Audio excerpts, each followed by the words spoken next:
stop what you're doing.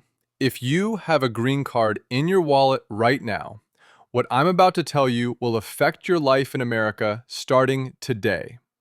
Congress just passed the biggest immigration reform in over a decade.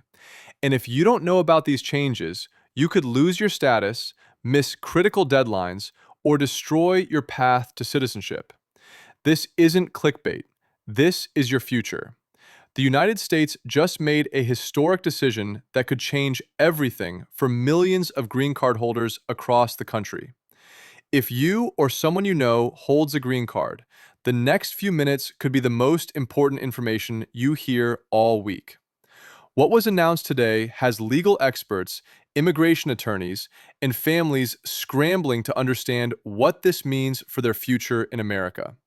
Stay with me, because by the end of this video, you'll know exactly how this affects you, what actions you need to take, and the deadlines you absolutely cannot miss. Welcome back to US Policy Brief, your trusted source for the latest immigration news and updates that matter to you.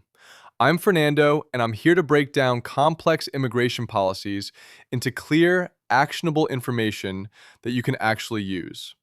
If this is your first time here, make sure to hit that subscribe button and turn on notifications, because immigration laws are changing faster than ever, and you need to stay informed to protect your status and your future in the United States.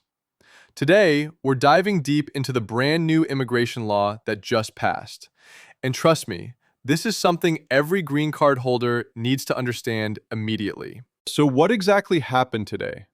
The new immigration legislation that just passed through Congress and was signed into law represents one of the most significant changes to the U.S. immigration system in over a decade. This isn't just another minor policy adjustment or procedural update. We're talking about fundamental changes that will impact how green card holders maintain their status, travel internationally, renew their cards, and eventually apply for citizenship. The law was passed with bipartisan support, which tells you just how important lawmakers on both sides of the aisle considered these changes to be. The primary goal of this legislation is to modernize the immigration system, close existing loopholes, strengthen security measures, and create clearer pathways for lawful permanent residents to achieve their American dream. Let's start with the most immediate change that affects every green card holder starting today. The physical green card renewal process has been completely overhauled. Previously, green card holders had to renew their cards every 10 years, and the process was relatively straightforward, though often slow. Under the new law, the renewal cycle remains at 10 years, but now there are mandatory biometric updates required every 5 years. This means that even if your card doesn't expire for another 8 years, you'll need to appear at a USCIS application support center within the next 5 years to update your fingerprints, photograph, and signature. The government is implementing this change to enhance security and reduce fraud. Now, here's what you need to know about compliance.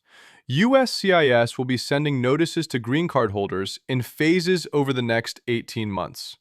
When you receive your notice, you'll have 90 days to schedule and complete your biometric appointment. Missing this deadline could result in your green card being flagged as non-compliant, which won't revoke your status immediately, but could create serious complications when you travel, apply for jobs, or seek citizenship. The second major change involves international travel, and this is where many green card holders are going to need to pay very close attention. Under previous regulations, green card holders could generally travel outside the United States for up to 6 months without risking their permanent resident status. And trips under 1 year were usually acceptable with proper documentation showing you didn't abandon your U.S. residence. The new law tightens these rules significantly. Green card holders will now be required to file a travel notification form with USCIS for any international trip expected to last longer than 60 days. This isn't asking for permission to travel, but it is a mandatory reporting requirement. The form is filed electronically and must be submitted at least 2 weeks before your departure. The purpose is to help USCIS track residence patterns and ensure that green card holders are truly maintaining the United States as their primary home.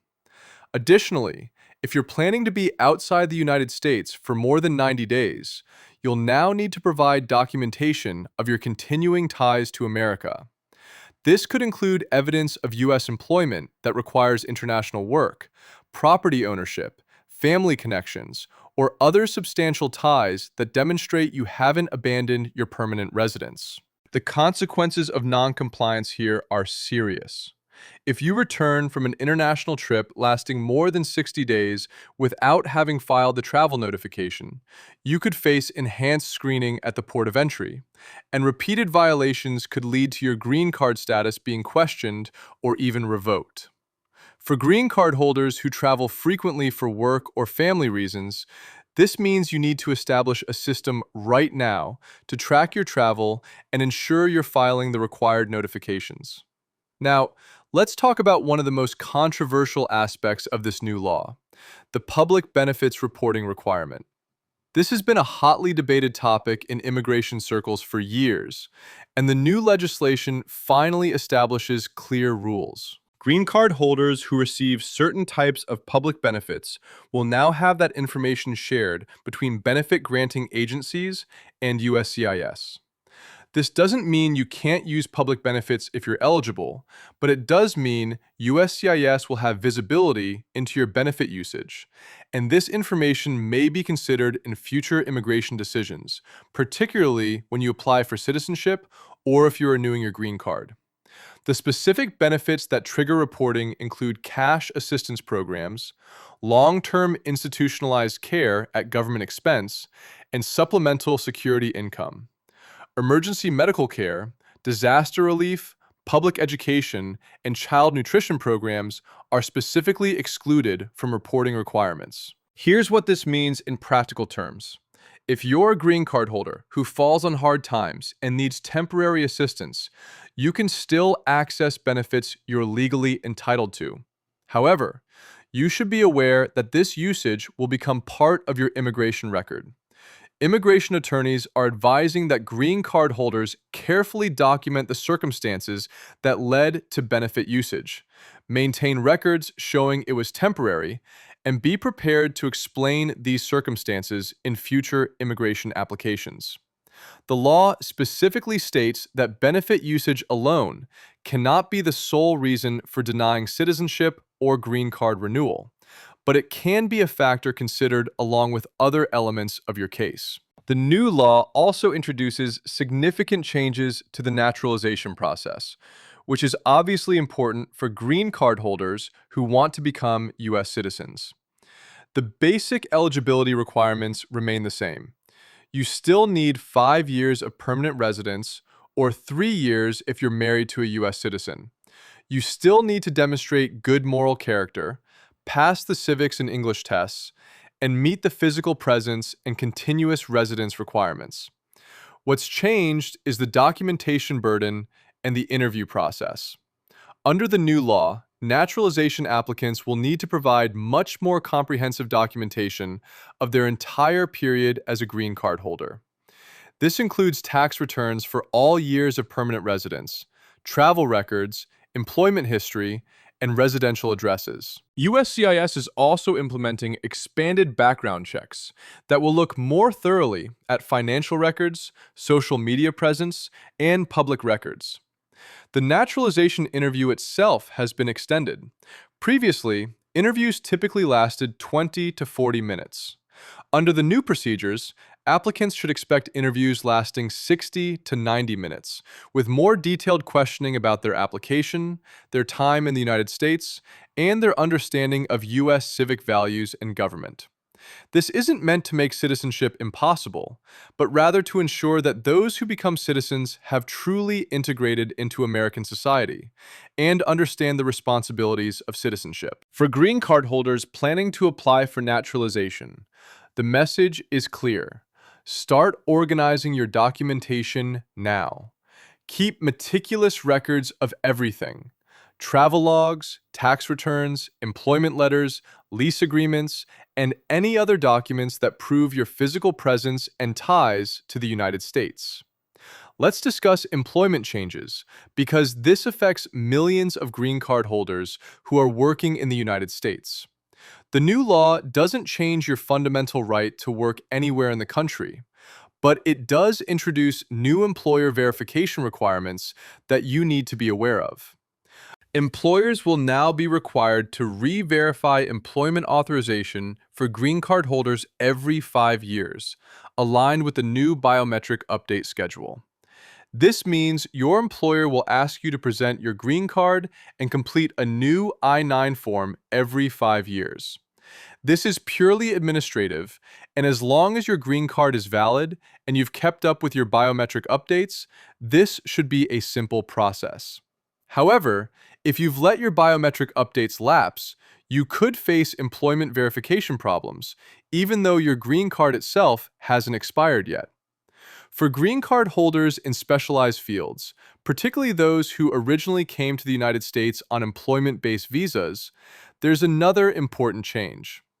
The new law creates a fast-track citizenship option for individuals working in critical shortage occupations, including healthcare, advanced technology, scientific research, and education. If you've maintained continuous employment in one of these designated fields for at least 3 years as a green card holder, you may be eligible to apply for citizenship after just 3 years of permanent residence instead of 5. This is a significant benefit designed to retain talent in crucial industries. USCIS will be publishing the official list of qualifying occupations within the next 60 days. So, if you work in one of these fields, keep an eye out for that announcement. Family immigration has also been affected by this new law, particularly for green card holders who want to petition for family members to join them in the United States.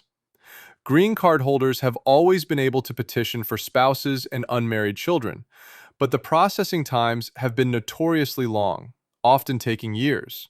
The new law doesn't magically speed up these timelines, but it does introduce some protections. If you filed a family petition and you're waiting in the queue, your family members will now be eligible for temporary work authorization after 12 months of waiting, provided they're already in the United States in another legal status. This doesn't speed up their green card approval, but it does allow them to work legally while they wait, which is a significant quality of life improvement for many families. There's also a new provision that protects the derivative status of children who are waiting for green cards through their parents' petitions. Under previous law, children who aged out, meaning they turned 21 before their green card was approved, could lose their place in line. The new law creates a protected status that freezes their age for petition purposes if they've been waiting for more than 2 years, which will keep thousands of families together who otherwise would have been separated by bureaucratic delays. Now, I want to address something that's causing a lot of concern in the green card holder community. There are provisions in this new law related to criminal conduct and deportability. And while the core legal standards haven't changed dramatically, the enforcement mechanisms have been strengthened. Green card holders have always been deportable for certain criminal convictions, particularly aggravated felonies and crimes of moral turpitude. What's new is that USCIS will now receive automated notifications from law enforcement databases when a green card holder is arrested or convicted of any crime. This doesn't mean every arrest leads to deportation, but it does mean USCIS will be aware of it and may initiate review proceedings. If you're a green card holder and you're arrested for anything, even a misdemeanor, you need to consult with an immigration attorney immediately before you talk to the criminal court, because the immigration consequences of certain convictions can be devastating and permanent. The new law also expands the mandatory detention provisions for green card holders who are placed in removal proceedings for criminal reasons. This is a significant hardening of enforcement policy, and it means that if you're facing deportation based on criminal grounds, you may not be eligible for release on bond while your case is pending. This is exactly why maintaining a clean record is absolutely critical for anyone who wants to keep their green card and eventually become a citizen. let me talk about some positive changes that the new law brings, because it's not all increased scrutiny and new requirements. The law creates a new provisional green card renewal process that will benefit hundreds of thousands of people whose cards have expired or are about to expire. If your green card expires and you filed for renewal, you'll now receive a provisional extension document that's valid for 18 months instead of the previous 12-month extension. This gives you more time and flexibility while USCIS processes your renewal application, which, as we all know, can take much longer than anyone wants. There's also a significant change to green card replacement procedures. If your green card is lost, stolen, or damaged, the new law allows for expedited replacement in emergency situations.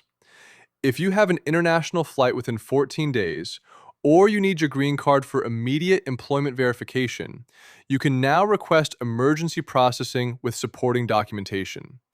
USCIS will be setting up dedicated emergency processing windows at select field offices across the country, and approved applications will receive temporary evidence of permanent residence within 72 hours, with the actual replacement card following within 30 days. For green card holders who obtain their status through marriage to a U.S. citizen, there's an important clarification in the new law regarding conditional residence.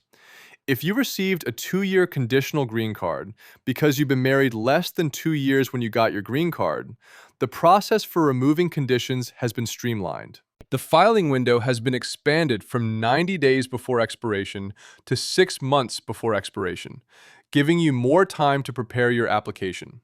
Additionally, if you're divorced or widowed before you can remove conditions, the new law provides clearer guidance and more flexibility in proving that your marriage was genuine, which previously was a major source of denials. So, what do you need to do right now, today, to make sure you're in compliance with all these new requirements? First, check the expiration date on your green card and mark your calendar for the biometric update requirement.